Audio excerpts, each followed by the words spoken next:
Good evening, everyone. If I could ask you to take your seats, please.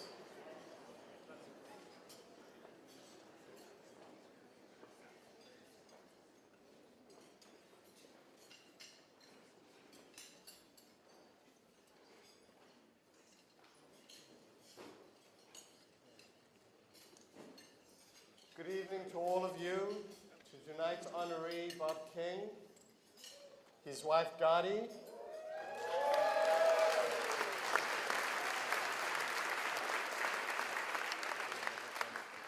President Hennessy, past honorees, members of the Arbuckle family, alumni, honored guests, faculty, staff, students, and friends. Welcome to the 44th Annual Arbuckle Award dinner. In 1968, the remarkable Ernie Arbuckle stepped down as the Dean of the Stanford Graduate School of Business, having led the school through a major transformation. The leadership Ernie demonstrated during his time as Dean set a standard for every Dean who would follow in his footsteps.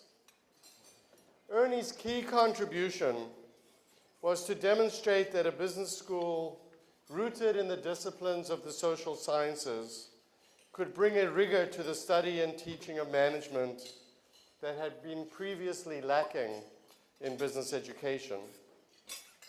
In the decades since Ernie, we have remained true to the path that he set us on, but we have steadily broadened the scope of the problems to which the mastery of management and leadership can be successfully applied.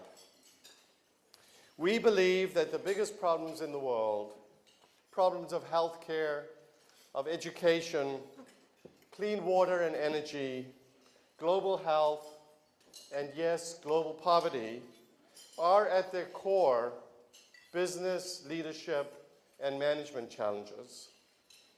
We summarize this enhanced mission in our ambition to change lives, change organizations, and change the world. As I say to our incoming students, this sounds like a marketing message, because it is a marketing message.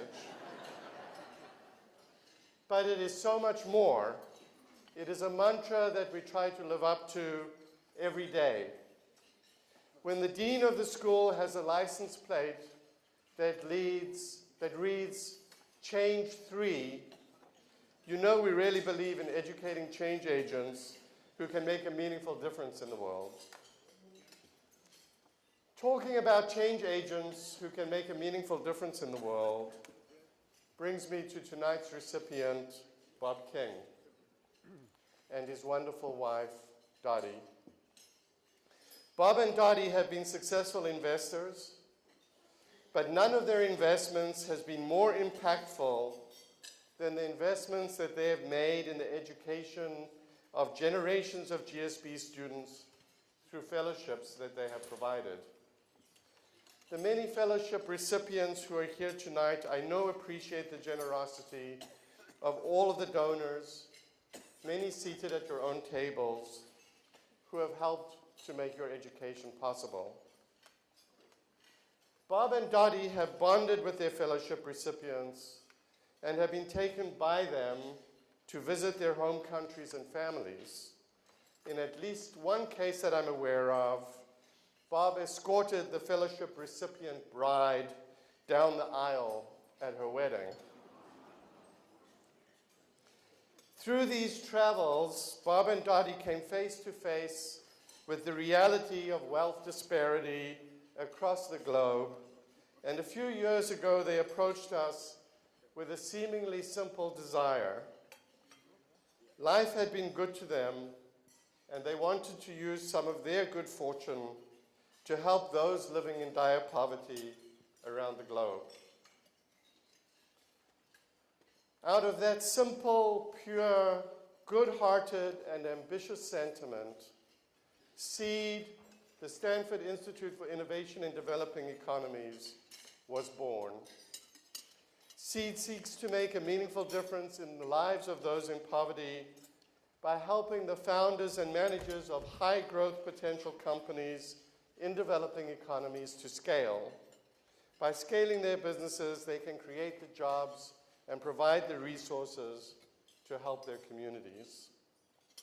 SEED's approach is threefold: to conduct research to better understand how to help companies such as these, to educate our own students so that they can be effective change agents in addressing these challenges, and perhaps most importantly, to work with the managers of these companies on the ground to help them to scale through a combination of education and coaching.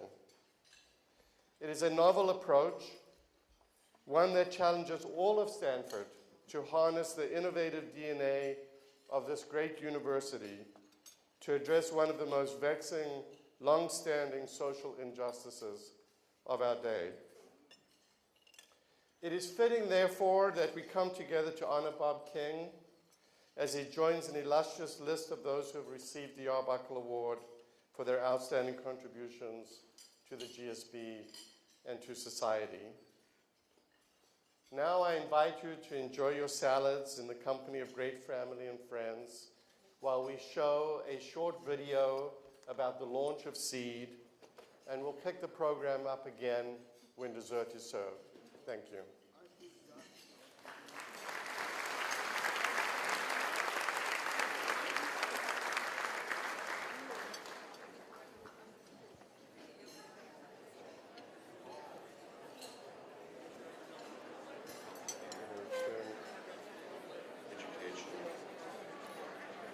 Order.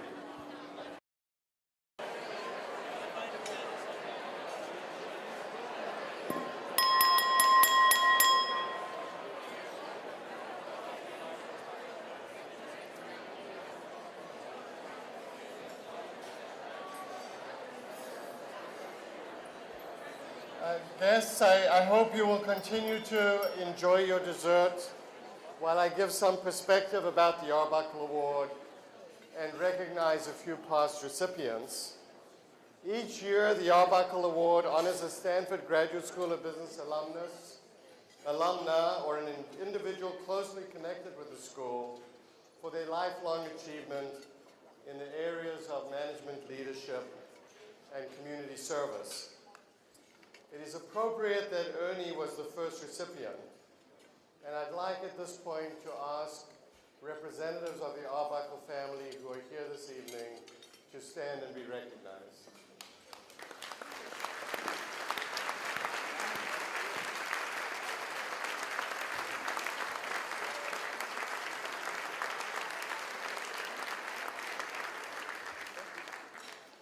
Since 1968, 43 other individuals have received the Arbuckle Award. 12 of them are represented here this evening, and I would like to recognize each of them. I'd ask them please to stand when I call their names. Last year's winner from the undergraduate class of 66 and the MBA class of 72 is John Gunn.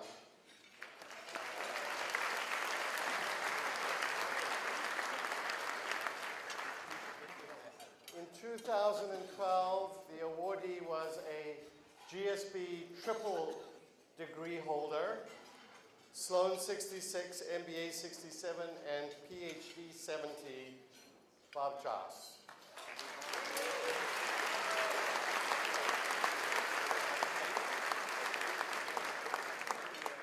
In 2008, from the class of 48, Henry Segerstrom.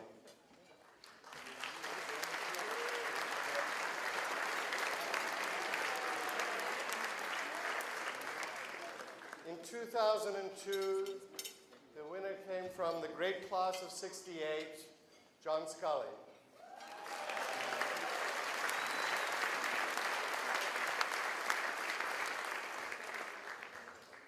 In 2001, the recipient was a Sloan from the class of 81, Lord Brown of Mattingly.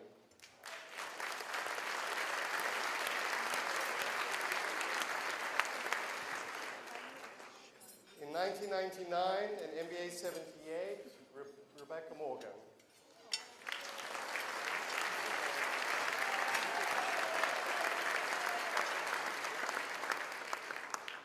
In 1996, The recipient was John Morgridge from the class of 57.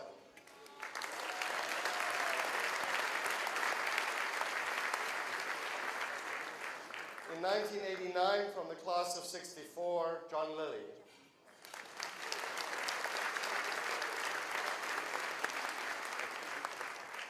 The 1987 recipient was not a GSB alumnus. It was George Schultz.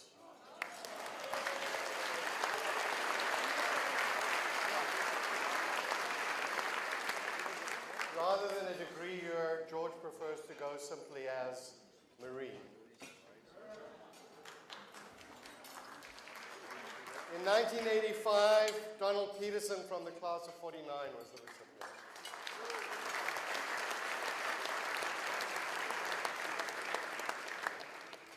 In 1979, from the class of 49, Roy Anderson was the recipient, and his wife, Betty Anderson, is here to recognize the award.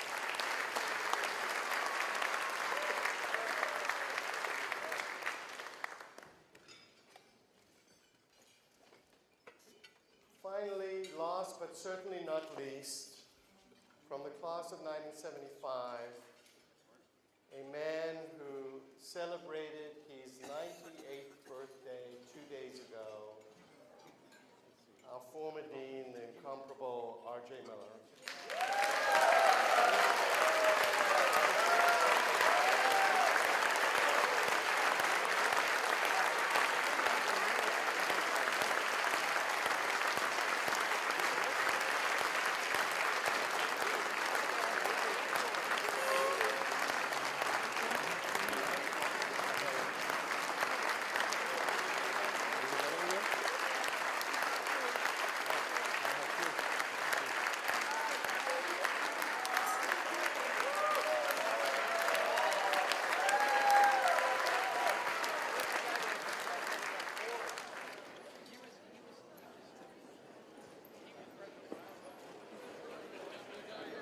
I would like to thank all of the fellowship donors who are here tonight. There are more than 92 of you. Would you please stand and remain standing for a moment? All the fellowship donors, please stand.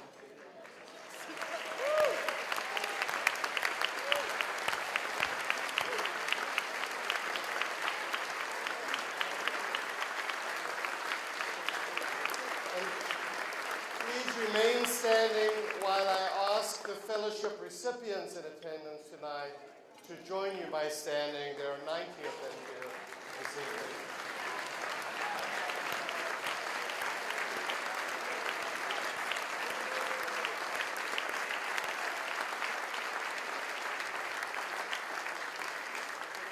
It is such a wonderful thing on this evening to see that transgenerational transfer of what people have gotten out of the GSB in this manner.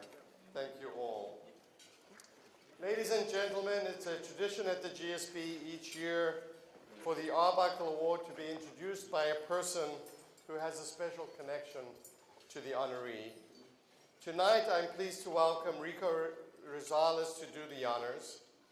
Rico is a partner at Wilson Sonsini and has known Bob and Dottie King for nearly 20 years. Even though as undergraduates, Rico went to Yale and Bob to Dartmouth, and even though I'm led to believe they have very different political leanings, they are nonetheless sufficiently good friends that Rico has agreed to introduce Bob. Please join me in giving Rico a warm GSB welcome.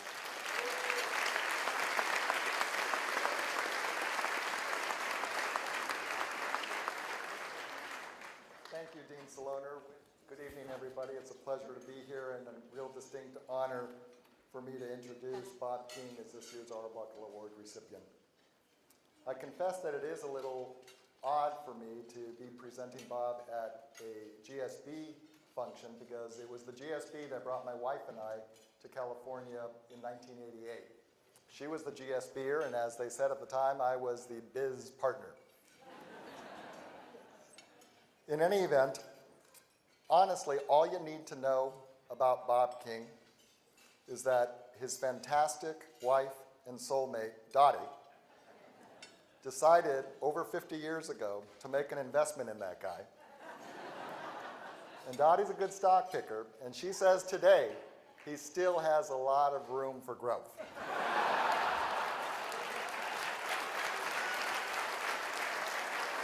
And if it's good enough for Dottie, it's good enough for me.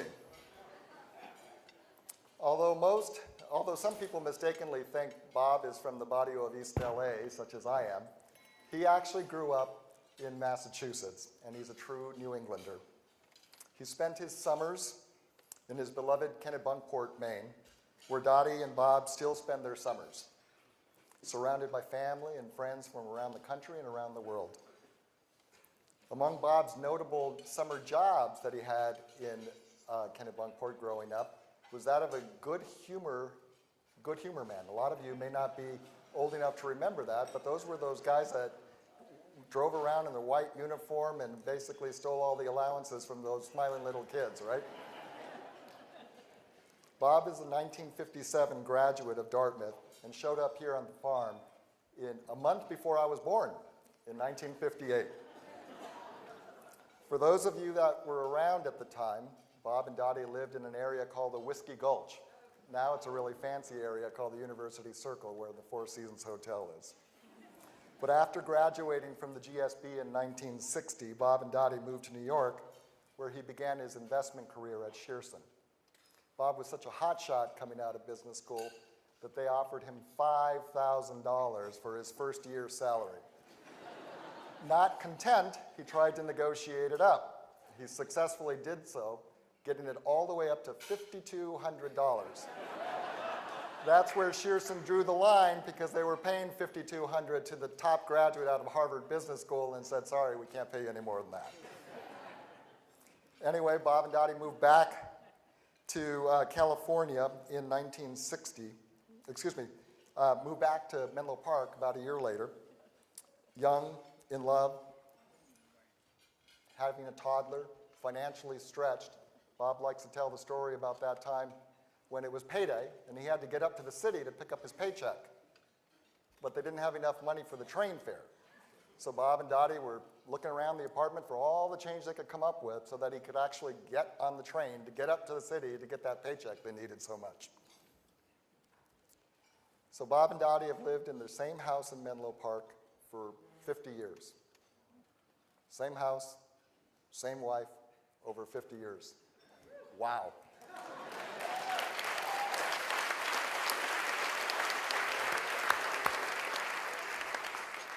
Never afraid of risk, Bob struck out on his own in his investment career in 1971, starting the investment firm of R. Elliott King & Associates, where he successfully managed investments for many of the Silicon Valley's titans at the time. And then he finally retired in 1995, a misnomer if there was one. As you can easily see if you Google Bob and Dottie, joined it arm in arm the whole way, have done a lot of interesting things since Bob's retirement. Among them, investing in such fantastic things as Seed here at Stanford, which the dean has spoken about. He has also been very active in establishing a scholarship program for exceptional students from developing countries at Dartmouth. He has supported faculty and students at the Fuller Theological Seminary, has been very actively involved in conservation efforts in his beloved Maine, and so much more. Anybody who knows Bob knows that he's a man of faith. He is sharp, energetic, inquisitive, analytical, persistent, and intense. I should also mention that Bob is really persistent and intense.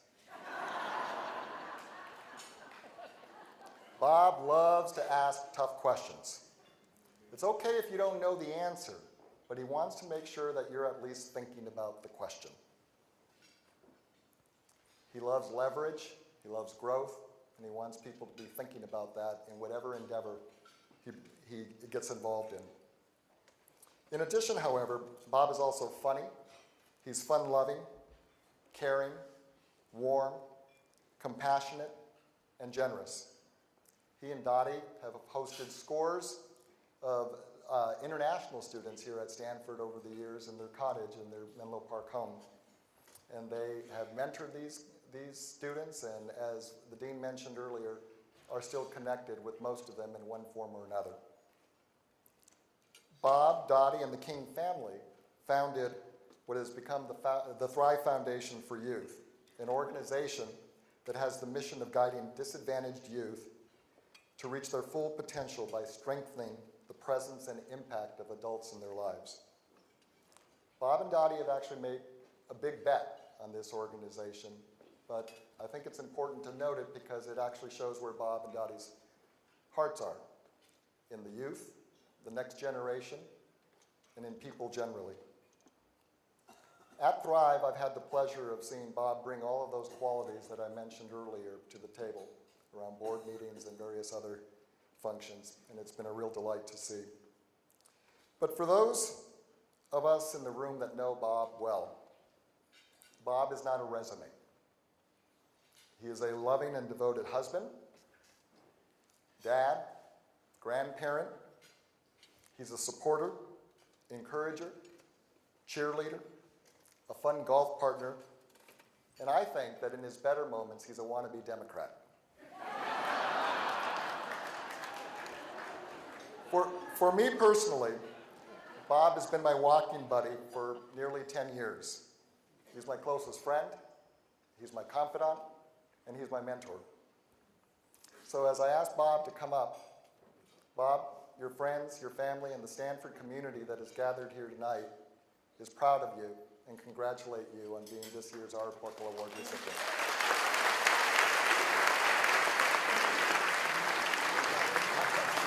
Love you. Thank you.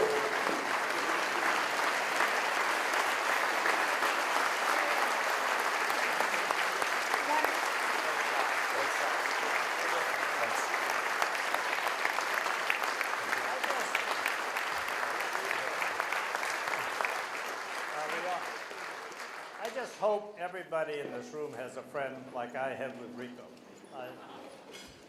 It is such a blessing. I'd like to introduce first my family and my kids. Jennifer and Tim are here, okay? Cynthia, Alan, and Callie is over here. Stand up, Callie. And Brad, Pam, and their two sons, our two young grandsons, Aiden and Reese. I might add that Pam is a Stanford graduate. In fact, she got her postdoc here, working with Bill Damon. Callie just spent a semester, she's at Oxy, about ready to graduate, and she's going to make the world a better place. She spent a semester, last semester, at the United Nations as an intern, and we're so proud of our whole family. The honor that is being bestowed on me is really my opportunity to say thank you to Stanford. Stanford has been so significant to us in our life. I would say, Dean, in reality, I'm not sure I should accept this honor. My thinking is that Dottie ought to get it.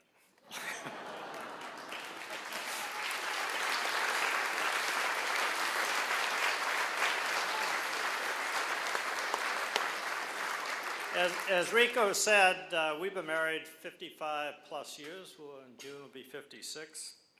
And our marriage started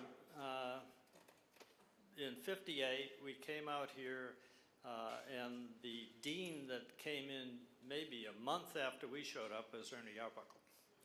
And Dottie put me through school, and she worked in the placement office, basically in Ernie Arbuckle's office.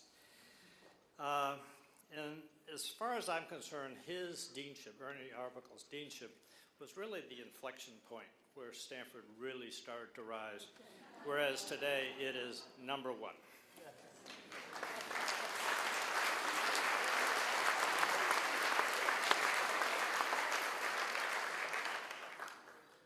So I must tell you that our lives have just been hugely impacted by the relationships that we have at Stanford University.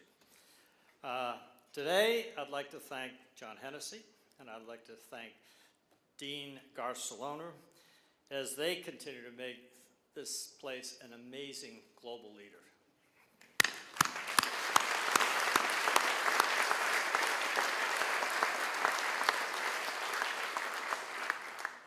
This evening, I'd like to focus on one thing, and that is we have been givers, and we want to share how giving has made our life more meaningful. We're the ones who have benefited by our giving, including the friendships we've developed right here at Stanford University. We are so blessed. With the thought that our experience in giving, in philanthropic giving, may stimulate your actions, and I really hope there are two things in my talk tonight. There are two things I'd like to have done. One is to make sure that Stanford knows how much we appreciate this place. And secondly, I'd like to see action take place. When I'm finished, I want to see action, okay? We have three guidelines that I'd like to talk about for our philanthropic giving, and I share them with the idea that maybe they'll be instrumental to your thinking about how you engage with your philanthropic activity. The guidelines that we have: 1, focus; 2, results; 3, collaboration. So let's start with focus. In 1995, I was standing in my driveway with John Gardner. I'm sure a number of you know who John Gardner was, former Secretary of Health, Education, and Welfare, amazing person, and spent the last years of his life right here at Stanford. John was also an Arbuckle Awardee in 1993. So I was standing there talking to John, and I asked him for advice, and I will say, I think, frankly, it was advice that I can share and people could think about yourselves. The advice I asked was because we were about to start a family foundation. And I said, John, you've had all this experience in government and not-for-profit and business, and what advice would you give us to start a foundation? Well, I received some real wisdom from John Gardner. He looked at me and kind of a scowl on his face, and he said, focus. And from his background, that was the word we took to start Thrive Foundation for Youth. We got together, the 8 of us, our 3 kids, their spouses, Dottie, myself, and we came up with the name Thrive because what we were really interested in was positive youth development. I will say we did that before Kaiser did, so we got there first. 6 months ago, we hired a new CEO, Nicole Taylor. Nicole has both her undergraduate and master's degree from Stanford, so she's one of us. Our mission with Thrive Foundation is to basically help youth, disadvantaged youth, as Rico has said, and really we think about there's a pathway of development, and here's their potential. This is the pathway they're on, and this is our space with Thrive. We want to close that gap and have kids with the support of caring adults, whether it's parent, teacher, coach, constellation of caring adults. How do we help these kids get on this full potential, thriving pathway? But again, what we learned and what I offer as advice when you think about your philanthropy, focus. Another lesson that we've learned from our philanthropy, and in turn want to share with you, is to expect and require results. We're talking about real results. There are many well-meaning organizations who want to do things well, want to make the world a better place. But when you ask them, well, what are the results that you have achieved? Well, the answer kind of gets fuzzy. You know, you don't really hear the data that Bill would talk about in his class, which we admire so much. One way to think about the difference between sort of hoped for, expected, maybe results and actual results, if you think about Cal's football team.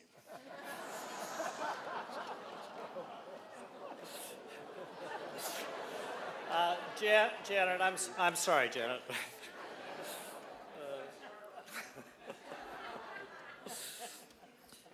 So to continue thinking about results, I returned to 1973 when I established my investment business. In that beginning year, it was like driving up to the back of a dump truck. I mean, the markets were just in a tailspin. However, I had developed a strategy focusing on long-term fundamental change forces, political, social, economic, technological forces. And basically what we're trying to do is who's in the right business. So that actually worked out well for us as far as an investment approach. But going back even further, in 1961, I was just getting started in New York in the business. And I had the good fortune to meet and befriend Jack Traynor. I don't know if any of you know that name, but Jack was the editor of the Financial Analyst Journal. In one meeting, Jack made a statement. He said, and I remember nodding and saying, well, that makes sense. Then I went home that day and I started thinking about what he said really made a lot of sense. And it, in fact, became, again, like change, became a central factor in the way we thought about investing. The statement that Jack Traynor made was, the essence of investment is comparison. And if you stop and think about it, I decided to do this instead of that, or I had these opportunities and I did this. And if you really think about it, the essence of investment is comparison, you can really improve your results. And I think the way we did it, we had a limited number of securities in the portfolio. We would do our research, we found something we really wanted to buy. We're not going to buy anything without selling something. And so the tension that put on the portfolio really led to very significant, thankfully, really good investment results. I really think you can apply the same thing to your philanthropic giving. If you do your homework and you're out looking for an area that you feel strongly about, you want to support, and you find a second organization or third, and then you start comparing them, well, who's really making a difference? Where are the real results taking place? So I think the combination of results that are absolutely required, that this comparative process can lead you to have even better results with your philanthropic giving. I will confess, one of the thoughts that we have had that philanthropy really takes to do it, money, time, and ideas that you create. And I'll confess that utilization or management of time is not the easiest thing for me. But time is, if it's well invested, I think can pay real results. And I'm going to flash back to when, in fact, we came back to the Bay Area after New York. And Rico's already, spilled the beans about how much huge amount of money that I was making at that time. Dottie came across a letter which I think adds a little color to our financial situation in 1960, having graduated. This is from Stanford University, this letter I'm holding, Stanford University, from the Office of Controller. Okay, September 16th, 1960. Dear Mr. King, thank you for your letter of September 10th, 1960, regarding your note which matured September 1, 1960.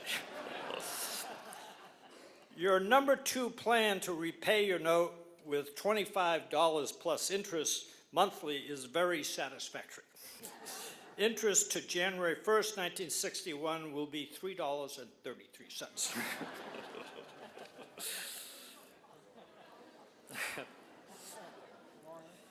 But again, coming back to the thought of managing time and where we started, Dottie was a volunteer at Allied Arts, the artisan shop restaurants that are right here in Menlo Park. Where's John and Tasha? Where are they?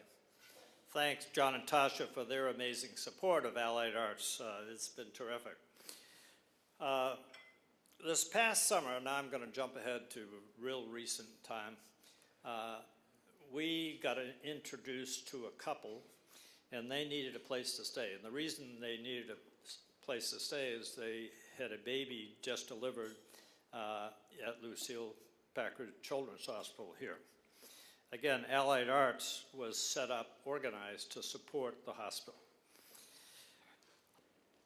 The couple needed a place to stay, and they needed to be close by. Their baby, Abigail, was born at 2 pounds and no kidneys. 2 pounds and no kidneys. I mean, I don't know how you even think about it, but I'm convinced that Dottie made a sale when she was working at Allied Arts in the gift shop, and Stanford Management Company did a great job of managing that money, and that money was used to pay for the doctors who were working on Abigail. And there's no question in my mind that that time that Dottie invested saved Abigail's life. So time is significant, and I think you can think about real significant results. When we came back from New York, I'm going back to 1961, it was really Dottie's folks who had offered their home and hosted a Chinese student. This is in 1946 that she was doing that. We came back and said, you know, we could take a page out of her folks' book and we could host international students. One of the recipients of the Arbuckle Award, I'm going to lose my place here, is Steve Bechtel. And Steve created the Bechtel Eye Center, Bechtel International Center. It was really through the Bechtel Eye Center that we got engaged hosting international students. I was telling Lord Brown earlier tonight that when the tsunami hit Japan, Dottie's on the phone to Sugiko. And she got off the phone and I said, honey, when did Sugiko come into her life? Well, she said, well, Jenny, our daughter, was in a playgroup with her when she was 1. I said, honey, Jenny's 51 years. Are you telling me that you've known Sugiko 50 years and you're picking up a phone, calling her in Tokyo? In any case, the whole relationship that we have had with international students has been phenomenal. When I think about from Estonia to India, from France to China, we've experienced the world in our own home right here. In fact, what I'd like to do at this moment is introduce Min Trey. Min?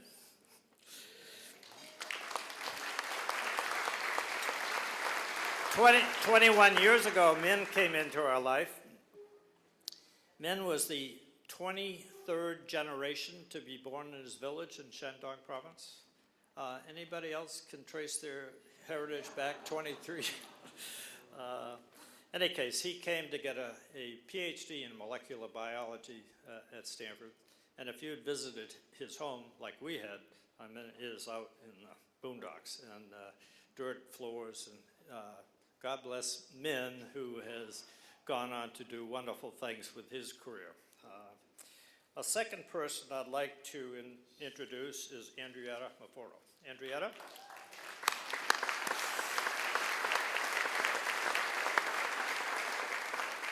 Andrietta grew up in a dirt-poor family in Zimbabwe. Somebody helped her to get into Grinnell College in Iowa. She was a Phi Beta Kappa, I might say. She worked for a couple of years, came to Stanford. We fell in love with Andrietta. I kind of think that when we went to Tunis, to Tunisia, to visit Andrietta after she graduated, she was working for the African Development Bank, and she invited Mr. Wright over from Kenya, Murefu, and I kind of think it was Andrietta's rationale that she wanted Dottie to check this guy out and approve of him. In any case, yeah, he was a Yale. In any case, Andrietta asked us to be part of her wedding in Lake Naivasha in Kenya, where she now lives, and we just are so blessed by having somebody like this in our life. So when I think about Min from China and I think about Andrietta from Zimbabwe, how rich our life has been. So I would say now, 50 years later, we have a very big international family, stretching really around the world. All of these international experiences are ones that we have Stanford to thank, and it is so significant in our life. When I think about it, those experiences really weave a fabric for our determination to contribute to solving the tragedy of extreme poverty. What we've done is establish the Stanford Institute for Innovation in Developing Economies. An easier way to say it is SEED. That's our nickname. And as the model has unfolded for SEED, we realized that our two major philanthropic activities, Thrive Foundation for Youth and the Stanford Institute, they really inform each other. In both cases, there's a fundamental notion of research, and that undergirds the effort. This research should inform the action in the field of practice. In SEED's case, what we refer to as on the ground, the Stanford Innovation Center in Accra, Ghana, serving Western Africa. That's where the practice is taking place. The design of this model is that research informs practice, but then there's an important feedback loop, and from practice back to research. And in both cases, in Thrive's case, we spent over 7 years doing social science research.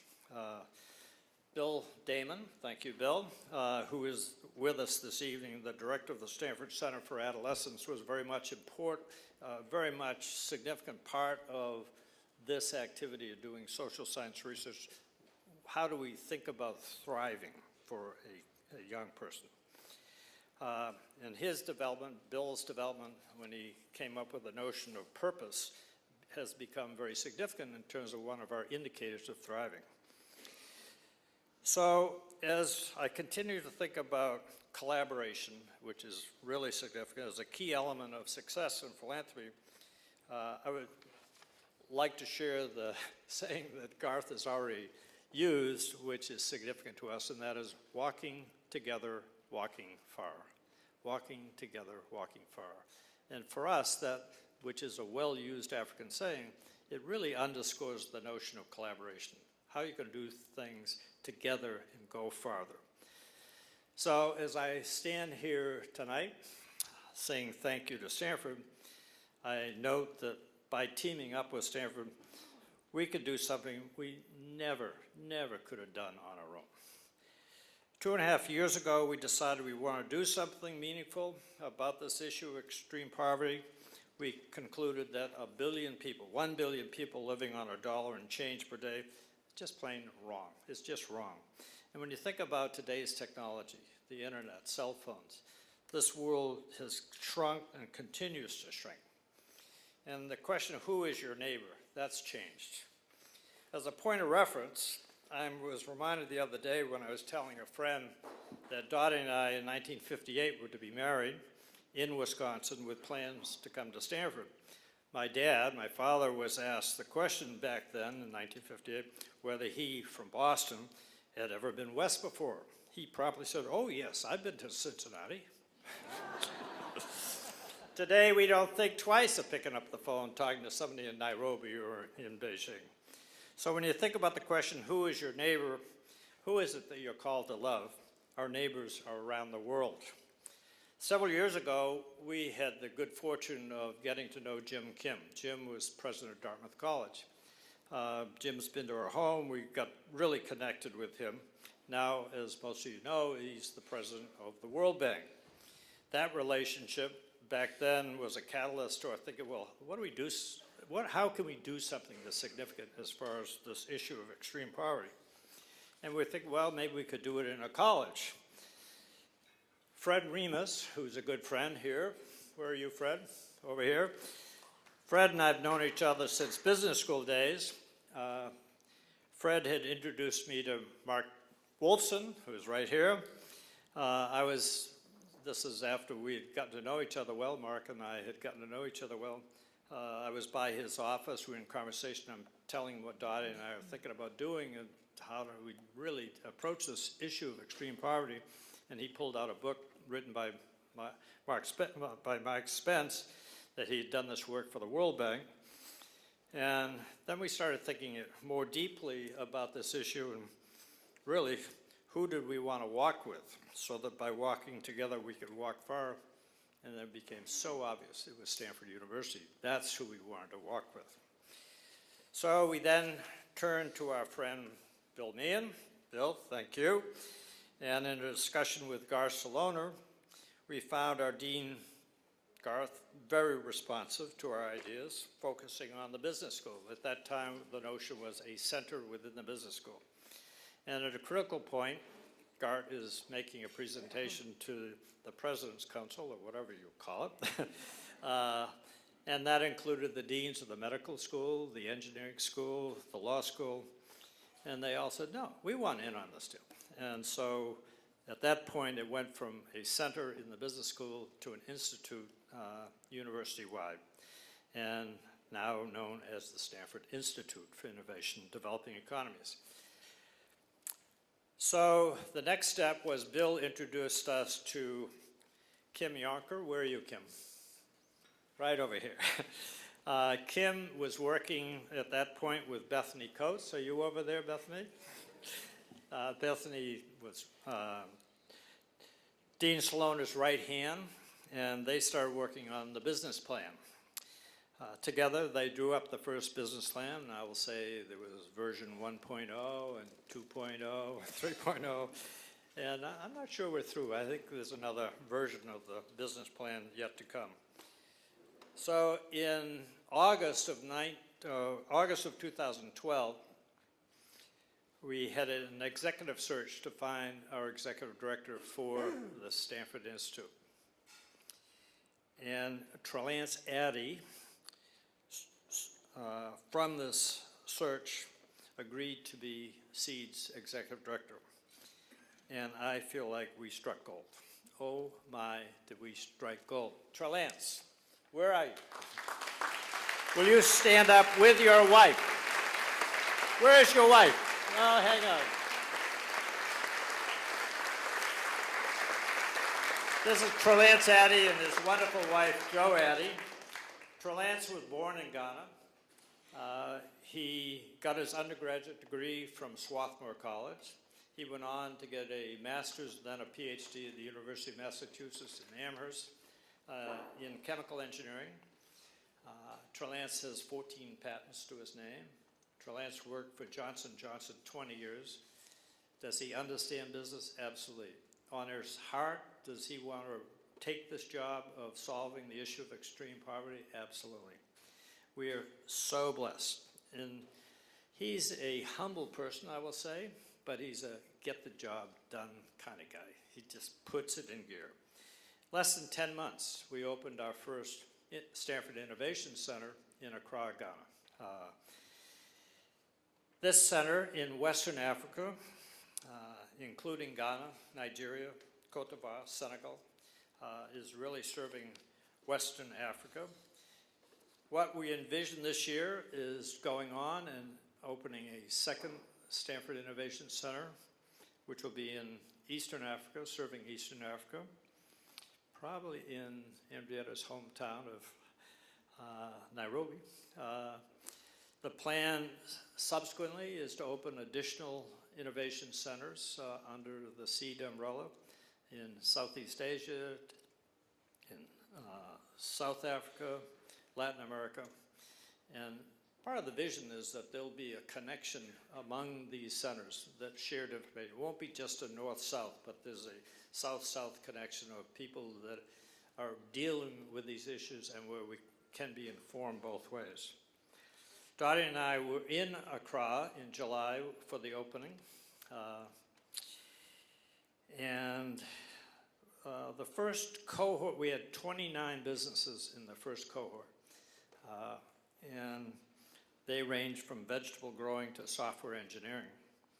The fundamental plan is to engage and support enterprising, promising entrepreneurs in the developing world who have established a business, and we want to help them scale their businesses, say from 50 employees to 5,000 employees. That's the vision. So we're on our way. We're looking to address, and this is probably the key, we're looking to address extreme poverty in the developing economies of the world by scaling businesses, thereby creating jobs. Dottie and I had the good fortune to spend some time with Secretary George Shultz, and as he was saying, there are trillions of dollars that have come down in the form of aid. And what you're talking about is building entrepreneurship from the bottom up, and got a very enthusiastic support from Secretary Schultz, and we feel that he has been significant in helping us promote this idea. At the beginning, there were several concerns that we had in SEED's leadership. Would the entrepreneurs open up about their problems and their opportunities? Would these entrepreneurs connect with each other, given the range of businesses and cultures involved? Well, when sitting in a high-energy class with Hao Lee, Hao is terrific, I add, as he was teaching about supply chain, we observed how one entrepreneur from Ghana, population 25, was teasing another entrepreneur from Nigeria, population 160, this kind of big brother, little brother relationship. And this one fellow from Ghana is teasing the guy from Nigeria, and it was so obvious that they were connecting. They had really connected. At dinner a month ago, Jim Patel, Jim, one of our star teachers at SEED, the founder of the Design for Extreme Affordability, told us that one of the entrepreneurs has invited all of the other 28 businesses to be at his daughter's wedding. Well, the implications of this is just as happened right here in Silicon Valley, that one generation of successful entrepreneurs is likely to reach out, invest in, and guide the next generation of entrepreneurs. Further implications of the model that has been created is that there's a cascade of relationships. As our regional centers, entrepreneurs, our staff,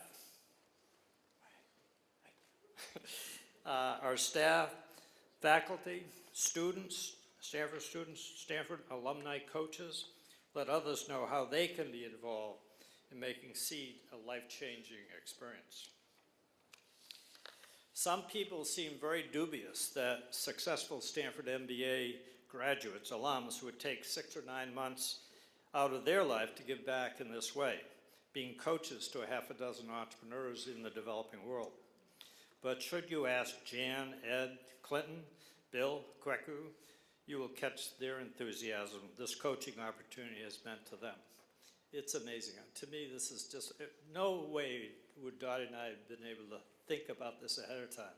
But we just sent another new set of 5 coaches. I had breakfast the next day after meeting them. IBM executive, 25 years, lived in South Africa, basically managing IBM's activities in sub-Saharan Africa, and he's so excited to go. And I mean, how do you predict that? But I think we've hit a nerve that really has touched on people as an opportunity for these alums to go back and really make a difference in the world. Garth has already mentioned his mantra for the business school: change lives, change organizations, change the world. Dottie and I are more and more convinced that SEED is on a pathway to do just that. We thank all of the people engaged in this effort as we walk together. Well, now I'd like to point out something at your table. Maybe some of you have noticed. There's a dollar bill attached to your place card. And I would like to have you use that dollar to buy all the food that you're going to eat sometime next week in one day. $1. Dottie and I did it a week ago. It's hard. It's really hard. But hopefully when you do that, it will serve as a reminder of those way, way less fortunate than us, the extreme poor of the world. What I hope is it'll lead to some action. I would ask you to support SEED with all your best ideas. So, as I make my final conclusion, all I want to say is thank you, Stanford.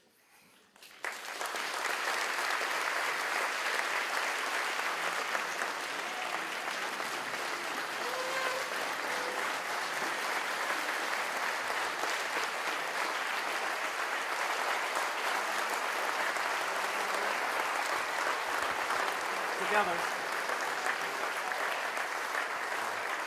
Thank you.